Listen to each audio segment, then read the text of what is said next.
Hey everyone, welcome to call back coding. So आज की video होने वाली है बहुत ही ज़्यादा इंटरेस्टिंग, क्योंकि आज की वीडियो में हम डिस्कस करने वाले हैं जावास्क्रिप्ट के 2 इंपॉर्टेंट कॉन्सेप्ट्स को। तो चलिए शुरू करते हैं। तो आज की वीडियो हम बात करने वाले हैं डीस्ट्रक्चरिंग और एरो फंक्शंस के बारे में। सबसे पहले बात करते हैं डीस्ट्रक्चरिंग के बारे में। तो लेट्स से मैंने यहाँ पे एक ऑब्जेक्ट बनाया और इसका नाम मैंने रख दिया माय ऑब्जेक्ट, और इसमें हम कुछ वैल्यूज लिख लेते हैं। लेट्स से मैंने यहाँ पे लिखा नेम में हम लिख लेते हैं कॉल बैक कोडिंग, और इसके बाद मैंने यहाँ पे लिख दिया लेट्स से एज, और मैंने एज रख दी 10। देन वी हैव जेंडर, और जेंडर मैंने रख दिया लेट्स से मेल। अच्छा, यहाँ पे जो है मुझे उसको कॉमा डालना है।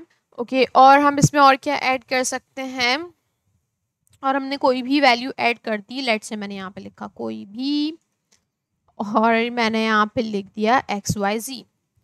तो मैंने कुछ वैल्यूज यहाँ पे ऐड कर ली। अब मुझे क्या करना है, मैंने यहाँ पे लिखा console.log, और मैंने यहाँ पे कर दिया माय ऑब्जेक्ट। इसको अपने ब्राउजर पे जाके हम चेक करेंगे, तो यू कैन सी कि मेरे पास ये ऑब्जेक्ट कुछ इस तरीके से शो हो गया। अब मुझे क्या करना है कि मैंने कहा यार मुझे इसकी एज कंसोल करवानी है, तो मैंने यहाँ पे लिख दिया डॉट एज, और मेरे पास जो है वो एज कंसोल हो गई। अच्छा, एक हम काम ये करते हैं कि यहाँ पे हम एक पैराग्राफ लिखते हैं।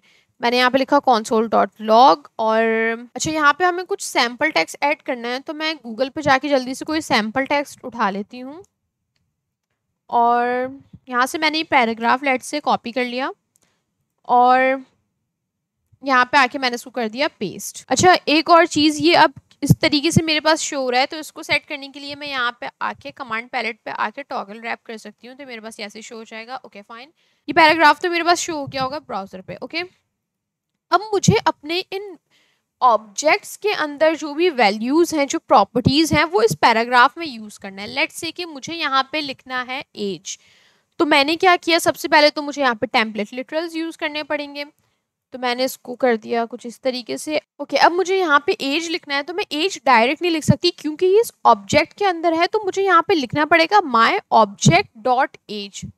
राइट, लेट्स से मुझे यहाँ पे नेम को यूज करना है, तो मैंने यहाँ पे क्या लिखा, माई ऑब्जेक्ट डॉट नेम। ओके, अब एक काम ही करते हैं, यहाँ पे लेट्स से मुझे यूज करना है जेंडर को, तो मैंने लिखा माई ऑब्जेक्ट डॉट जेंडर, और यहाँ पे मुझे लेट से यूज़ करना है कोई भी वैल्यू, तो मैंने यहाँ पे लिख दिया माई ऑब्जेक्ट डॉट कोई भी। अच्छा, अभी तो ये बिल्कुल छोटा सा पैराग्राफ है और मेरे पास सिर्फ 4 वैल्यूज़ हैं, तो ये काम फिर भी जल्दी हो गया। लेकिन अगर हमें बहुत बड़े पैराग्राफ में चीज़ें ऐड करनी होती तो हम उसमें एक पॉइंट पे आके थक जाते कि बार बार हमें ये पूरा पूरा लिखना पड़ रहा होता, माई ऑब्जेक्ट डॉट, फिर हम वेरिएबल का नेम लिख रहे हैं, बार बार हमें ये काम करना पड़ रहा है। तो उस सिचुएशन से डील करने के लिए हम क्या करते हैं, हम यूज़ करते हैं डीस्ट्रक्चरिंग को। मैंने यहाँ पे लिखा कॉन्स्ट, और मैंने यहाँ पे लिख दिया मुझे कौन कौन सी वैल्यू चाहिए। मुझे नेम चाहिए, मुझे एज चाहिए, gender, and then we have कोई भी वैल्यू, और यहाँ पे मैंने लिखा इक्वल्स टू, और यहाँ पे मैंने लिख दिया अपने ऑब्जेक्ट का नेम। इसको मैंने सेव कर दिया। अब मुझे सिंपल काम ये करना है, मैंने जहां जहां माय ऑब्जेक्ट यूज किया हुआ है, माय ऑब्जेक्ट डॉट, इसको मैं यहाँ से कर दूंगी रिमूव, और मैंने अब यहाँ पे खाली वेरिएबल यूज कर लिए। एक काम मैं ही करती हूँ कि फिलहाल मैं इसको कमेंट करती हूँ, और फिर मैं अपने ब्राउजर पे चेक करूंगी तो मुझे एरर देगा कि ये जेंडर क्या है, ये नेम क्या है, ये एज क्या है। लेकिन जैसे ही मैंने इस लाइन को अनकमेंट किया, तो यू कैन सी कि मेरे पास ये सारी चीज़ें जो हैं वो यहाँ पे शो हो गई। तो ये हमारे पास एक वे है जिसके थ्रू हमारा कोड भी लेंदी नहीं होगा, और ज़्यादा टाइम भी हमें नहीं लगेगा, ना ज़्यादा एफर्ट लगेगी बार बार एक ही चीज़ को लिखने में।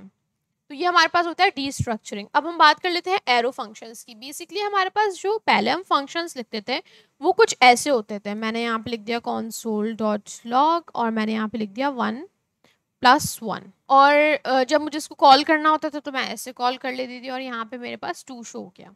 राइट, अब हमारे पास जो है ES6 ने इंट्रोड्यूस किया एक न्यू वे फंक्शंस को लिखने का, जो कि मोर प्रिसाइज है, मोर कंसाइज है, और बेस्ट प्रैक्टिसेस में भी वही वे फॉलो होता है, क्योंकि वो जल्दी और शॉर्ट फॉर्म में लिखा जाता है। मैंने यहाँ पे लिखा कॉन्स्ट एड, और यहाँ पे मैंने इसको बनाया एरो फंक्शन। अच्छा, मुझे यहाँ पे जो भी चीज़ मैंने यहाँ लिखी है इसको मैं यहाँ से कॉपी करूँगी, और यहाँ पे आके मैं इसको कर दूँगी पेस्ट। बस एक लाइन में ये काम हो गया, और मैंने इस फंक्शन को कॉल कर लिया। अच्छा, इसको हम 2 कर देते हैं। यू कैन सी कि मेरे पास ये फंक्शन कॉल हो गया, एक लाइन में ये काम मैंने कर लिया। हाँ, अगर मेरे पास मल्टीपल लाइन्स है जो मुझे इसके अंदर लिखनी है, तो फिर वहाँ पे मैं कर्ली ब्रैकेट लगा के मल्टीपल लाइन्स भी लिख सकती हूँ। तो ये हमारे पास एक वे है फंक्शन को लिखने का, that is fat arrow function. Okay guys, so that was it for the video. If you guys have any query, ask me in the comment section, and don't forget to like, share and subscribe to my channel Callback Coding. So see you in the next video. Thank you.